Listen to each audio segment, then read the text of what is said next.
દેવભૂમિ રમણધામની અંદર અમારા પોપટ દાદા આ 108 કુંડી મહાયજ્ઞ મહારુદ્ર યજ્ઞ છે। આની અંદર અનેક દેવો જ્યારે બિરાજમાન થતા હોય ત્યારે આપણું દેવભૂમિ રમણધામ ખૂબ સરસ રીતે એ દેવોનું સ્વાગત કરતું હોય। અહીંયા સંત કુટીરો પણ બનાવવામાં આવી છે। આ સંતવાણીનું એક આયોજન જે કરેલું છે માયાભાઈ આહિર, કીર્તિદાનભાઈ ગઢવી અને દેવરાજભાઈ ગઢવી જે કલાકારો અહીંયા આવવાના છે એમના સ્વમુખેથી સંતવાણીનું પણ આયોજન છે। આ બાજુ અહીંયા નાથ સંપ્રદાયની એક જમાત રૂપી જે કહેવાય એક નાથ સંપ્રદાયનું દીપ જ્યોત એવી જમાતનું આયોજન અહીંયા કરેલું છે। અહીંયા અખંડ ધૂણો જે દેવભૂમિ રમણધામમાં અહીંયા પ્રગટ થવા જઈ રહ્યો છે। દેવભૂમિ રમણધામ એટલે એવું સુંદર છે કે ચુવાર પ્રદેશની અંદર એક જાગ્રત જગ્યા અને રોટલો કહેવાય છે, જ્યાં ટુકડો ત્યાં હરી ઢુકડો એવું આ દેવભૂમિ રમણધામ ખૂબ સરસ રીતે અહીંયા દિવ્યાતિ દિવ્ય આયોજન કરી રહ્યું છે। એમાં શાસ્ત્રી પ્રકાશભાઈ આ યજ્ઞના આચાર્ય તરીકે બાપુની આજ્ઞાથી આ સુંદર મજાની આ યજ્ઞશાળા 108 કુંડી મહાયજ્ઞ જે કહેવાય મહારુદ્ર એની અંદર સુંદર યજ્ઞશાળાનું પણ આયોજન કરેલું છે।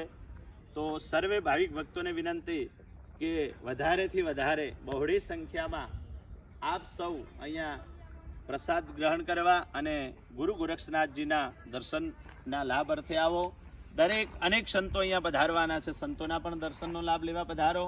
સર્વેને પૂજ્ય બાલકનાથ બાપુ તરફથી ભાવભર્યું આમંત્રણ છે અને પ્રકાશભાઈ શાસ્ત્રી તમને ખૂબ ખૂબ વિનંતી કરે છે કે ખૂબ બહોળી સંખ્યામાં દેવભૂમિ રમણધામની અંદર પધારો।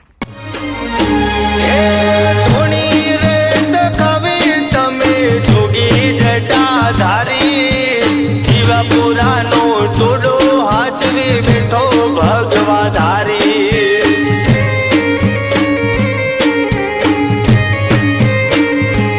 હે ધૂણી રે દખાવી તમે જોગી જટાધારી જીવા પુરાનો ટોડો હાચવી બેઠો ભગવાધારી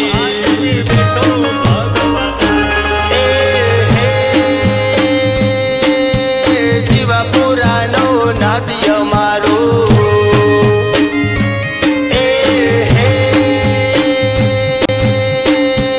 જીવા પુરાનો નાદિય મારો